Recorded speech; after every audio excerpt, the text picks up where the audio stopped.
നമസ്കാരം. പതിരും കതിരും.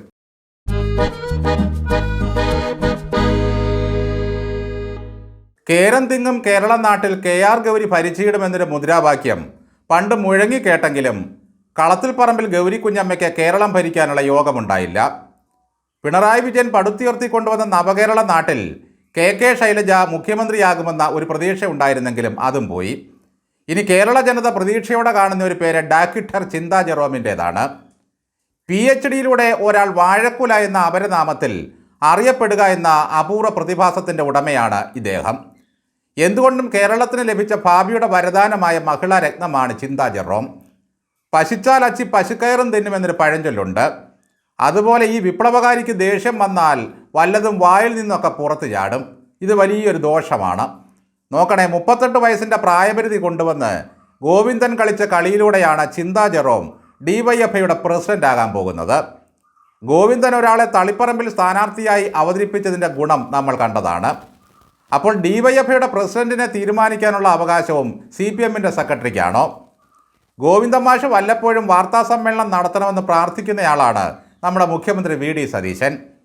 ഗോവിന്ദൻ ഞങ്ങളുടെ വീടിൻ്റെ ഐശ്വര്യമാണെന്ന് പറഞ്ഞയാളാണ് അദ്ദേഹം. അങ്ങനെ ഗോവിന്ദനിലൂടെ ഒന്നിനു പുറകെ ഒന്നായി VD സതീശന് ഐശ്വര്യങ്ങൾ വന്ന് കുമിയുകയാണ്.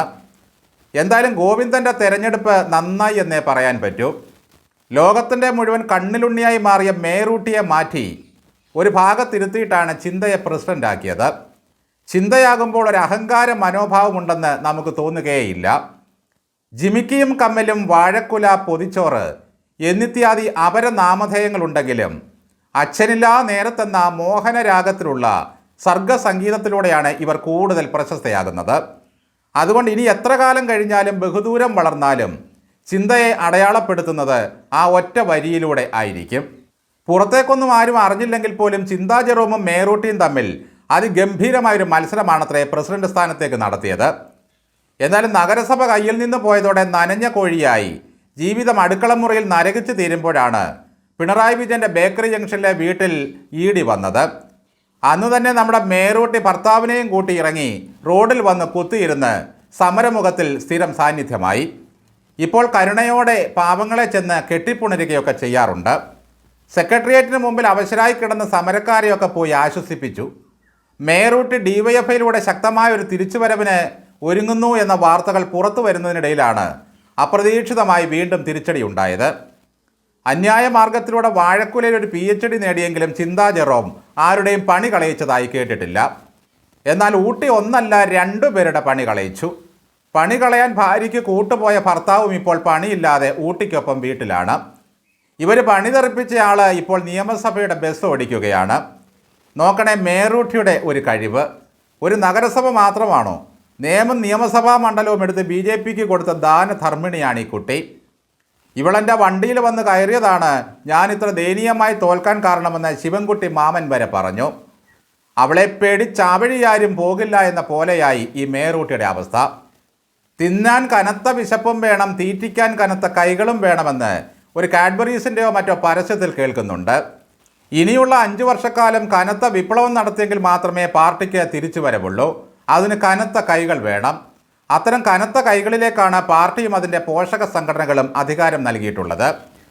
പട്ടുകുടുംബം എന്നൊക്കെ പറഞ്ഞ് ചില റീലുകാർ ഇറങ്ങിയിട്ടുണ്ട്. ഇതുപോലെ AKG സെൻറ്ററിലെ കോമഡി പീസുകളായിട്ടാണ് ജനങ്ങൾ ഇവരെ കാണുന്നത്. ഗോവിന്ദൻ്റെ പ്രത്യയശാസ്ത്രപരമായ പ്രത്യാക്രമണങ്ങളും ചിന്താ ജെറോമിൻ്റെ വശീകരണ ശേഷിയുള്ള ഒന്നാം തരം പ്രസംഗങ്ങളും ശുപ്രപ്രസാദിൻ്റെ യവനയുദ്ധ വീര്യവും പിണറായി വിജയൻ്റെ അനുഗ്രഹാശിസുകളും തലപ്പത്തുള്ള ബേബി സഖാവിൻ്റെ ചിന്താസരണികളും മാത്രം മതി ഈ പാർട്ടി വൻ ഭൂരിപക്ഷത്തിൽ തിരിച്ചു വരാൻ. ചിന്ത തെരഞ്ഞെടുപ്പിൽ ജയിച്ച് നിയമസഭയിലെത്തിയാൽ ലോകത്തെ സകല വാഴകളും രോമാഞ്ചം കൊണ്ട് പിണ്ടിയിൽ കുലയ്ക്കും. മേറൂട്ടി മുതൽ ചിന്തക്കുട്ടി വരെ സതീശനെ അറിഞ്ഞങ്ങ് ആക്രമിക്കുകയാണിപ്പോൾ. പിണറായി സർക്കാർ അധികാരത്തിലിരുന്നപ്പോൾ എന്തൊക്കെ തരത്തിലാണ് ഈ 2 സഖാത്തികളും മനുഷ്യരോട് പെരുമാറിയതെന്നും പ്രസംഗിച്ചതെന്നുമൊക്കെ നമ്മൾ കണ്ടതാണ്. മനുഷ്യരെ കൊണ്ട് നല്ലതെന്ന് പറയിപ്പിക്കാൻ അല്പം ബുദ്ധിമുട്ടാണ് സഖാക്കളെ നാട്ടിലും വീട്ടിലും.